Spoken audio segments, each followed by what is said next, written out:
A eleição presidencial de 2022, em que o bolsonarismo tentou se renovar no poder, foi assim.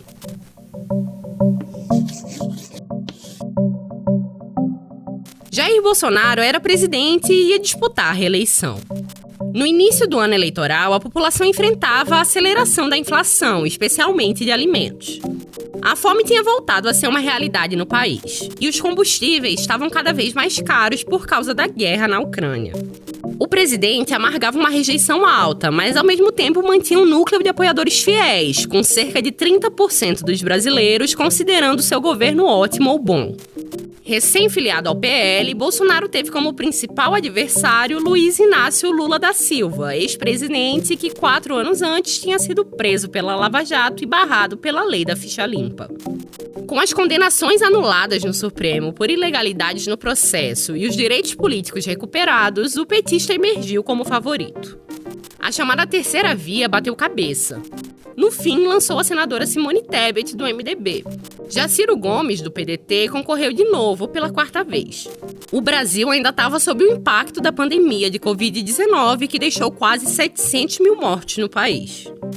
O negacionismo científico de Bolsonaro e sua insensibilidade diante da tragédia pesaram contra o candidato à reeleição. Depois da facada não vai ser uma gripezinha que vai me derrubar não, tá ok?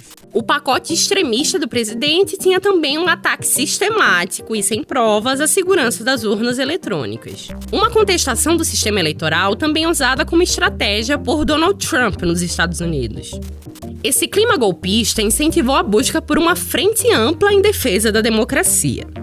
Lula teve como vice Geraldo Alckmin, um antigo adversário que deixou o PSDB para se filiar a um partido aliado dos petistas, o PSB.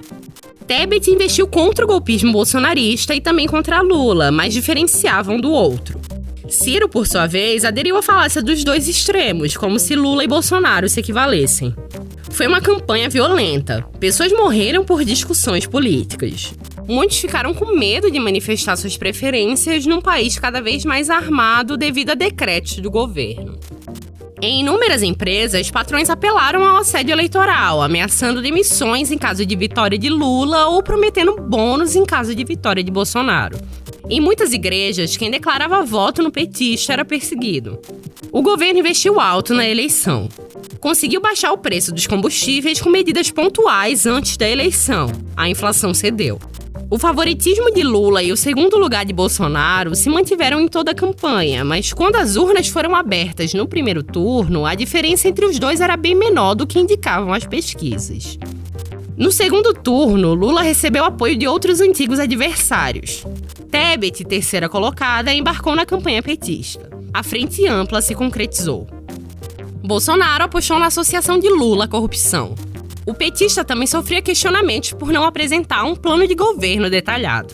A desinformação, que já vinha forte, se alastrou na reta final da disputa, num ambiente de caos informacional. O resultado do segundo turno foi o mais apertado da história do Brasil. Lula teve 51% dos votos válidos. Bolsonaro teve 49%. O presidente não cumprimentou o vencedor. Seus apoiadores rejeitaram o resultado. O cara subiu aí, o grevista disse que não vai descer. Parei pra ele descer, ele não vai descer.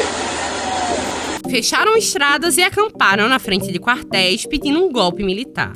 Muitos passaram a ser investigados por ameaças ao Estado Democrático e até foram presos. Prometendo colocar os pobres de volta no orçamento federal, Lula, primeiro político a ser eleito 3 vezes presidente do Brasil pelo voto direto, tomou posse em 1º de janeiro de 2023.